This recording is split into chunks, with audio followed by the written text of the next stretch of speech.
নমস্কাৰ বন্ধুসকল, আজি এই ভিডিঅ'টোত আমি 50টা বিজ্ঞানৰ প্ৰশ্ন উত্তৰ আলোচনা কৰিম। তো ভিডিঅ'টো শেষলৈকে চাবলৈ নাপাহৰিব। আজিৰ প্ৰথম প্ৰশ্নটো হ'ল নিম্নলিখিত কোনটো ভিটামিনক নিয়াচিন বুলি কোৱা হয়?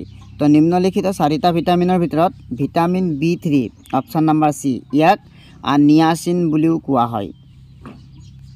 কুৱেশ্যন নম্বৰ 2 ভাবা পাৰমাণৱিক গৱেষণা কেন্দ্ৰ ক'ত অৱস্থিত? তো ভাবা পাৰমাণৱিক গৱেষণা কেন্দ্ৰ মহাৰাষ্ট্ৰত অৱস্থিত। অপশ্যন নম্বৰ 2 হৈছে ইয়াৰ শুদ্ধ উত্তৰ।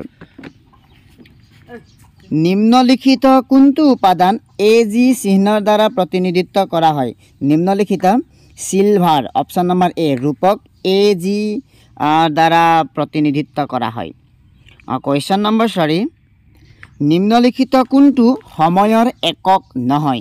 আপোনালোকে জানে মাইক্ৰ'ছেকেণ্ড, অধিবৰ্ষ, সৌৰ দিন এইবিলাক সময়ৰ একক হয়, কিন্তু পেৰালেক্টিক ছেকেণ্ড এইটো যোনটো হয় সময়ৰ একক নহয়। চ' অপশ্যন নম্বৰ এটো হৈছে আপোনাৰ শুদ্ধ উত্তৰ।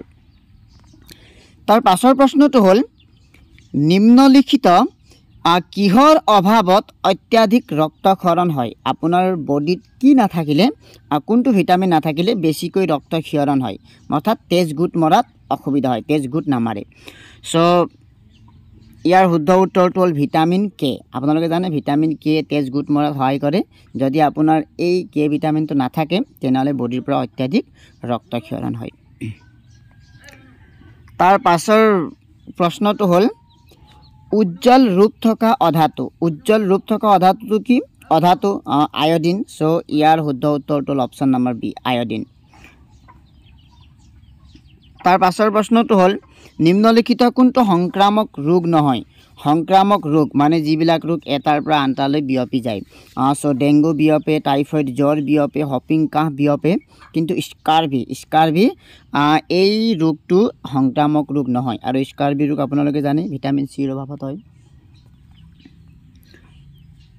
নিম্নলিখিত কোনটো পেঞ্চিলত ব্যৱহাৰ কৰা হয়? আপোনালোকে জানে কাৰ্বনৰ এটা ফৰ্ম গ্ৰেফাইটক আপোনাৰ পেঞ্চিলৰ ভিতৰত ব্যৱহাৰ কৰা হয়। চ' শুদ্ধ উত্তৰটো হ'ল আপোনাৰ অপশ্যন নম্বৰ এ গ্ৰেফাইট।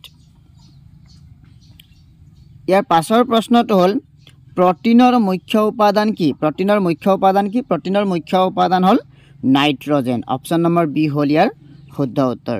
তাৰ পাছৰ প্ৰশ্নটো হ'ল হৈছে জোখাৰ এক কৌশল। কি জোখা হয় ওমৰ দ্বাৰা? চ' প্ৰতিৰোধ ৰেজিষ্টেঞ্চ জোখা হয়। পাস্কেল একক হৈছে, পাস্কেল কাৰ একক? পাস্কেল হৈছে আপোনাৰ চাপৰ একক। তাৰ পাছৰ প্ৰশ্নটো হ'ল ISRO Indian space research organisation. ইছৰোৰ মুখ্য কাৰ্যালয় ক'ত অৱস্থিত? ইছৰোৰ মুখ্য কাৰ্যালয় আপোনাৰ বেংগালুৰুত অৱস্থিত। তাৰ পাছৰ প্ৰশ্নটো হ'ল শৰীৰৰ কোনটো অংগই বাইল নামৰ জুলীয়া পদাৰ্থ এটা নিঃসৰণ কৰে? চ' শৰীৰৰ যকৃত এই অংগই গ্ৰন্থিয়ে বাইল নামৰ এক জুলীয়া পদাৰ্থ নিঃসৰণ কৰে। তাৰ পাছৰ প্ৰশ্নটো হ'ল পৰ্যাবৃত্ত তালিকাত সোঁফালে থকা উপাদানবোৰ হ'ল, পৰ্যাবৃত্ত তালিকা এখনৰ সোঁফালে আপোনাৰ নন মেটেলছবোৰ থাকে। চ' ইয়াৰ শুদ্ধ উত্তৰটো হ'ল option number B non metals. কোনবোৰ ৰক্তনলীৰ ব্যাস আটাইতকৈ সৰু? আমাৰ দেহৰ কোনবোৰ ৰক্তনলীৰ ব্যাস আটাইতকৈ সৰু? চ' এইটো হৈ গ'ল আপোনাৰ কেপিলেৰিছ কেশিকা। তাৰ পাছৰ প্ৰশ্নটো হ'ল নিম্নলিখিত কোনটো ধাতুকল্প নহয়? চিলিকন, জাৰ্মানিয়াম, আৰ্ছেনিক এইবিলাক আটাইকেইটা ধাতুকল্প হয়, কিন্তু আপোনাৰ টিন অপশ্যন নম্বৰ ডি হ'ল ই ধাতুকল্প নহয়। নগ্নবীজী উদ্ভিদ বীজবোৰ কেনেকুৱা ধৰণৰ? আপোনালোকে জানে নগ্নবীজী মানে সদায় নগ্ন হৈ থাকে। ত' option number A is right answer always নেক্ট।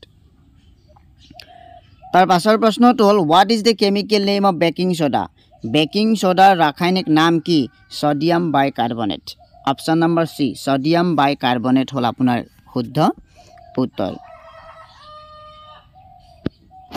নিম্নলিখিত কোনটো ভিটামিনক এস্কৰ্বিক এচিড বুলিও কোৱা হয়? নিম্নলিখিত কোনটো ভিটামিনক এসকৰ্বিক এচিড বুলিও কোৱা হয় সো শুদ্ধ উত্তৰটো হ'ল আপোনাৰ অপচন নম্বৰ সি ভিটামিন সি ভিটামিনকে এসকৰ্বিক বুলিও জনা যায় বৈদ্যুতিক আধানৰ এসআই ইউনিট কি বৈদ্যুতিক আধানৰ এসআই ইউনিট হ'ল আপোনাৰ কুলম্ব ওম হ'ল আপোনাৰ ৰেজিস্ট্যান্সৰ একক এসআই ইউনিট তাৰ পাছৰ প্ৰশ্নটো হ'ল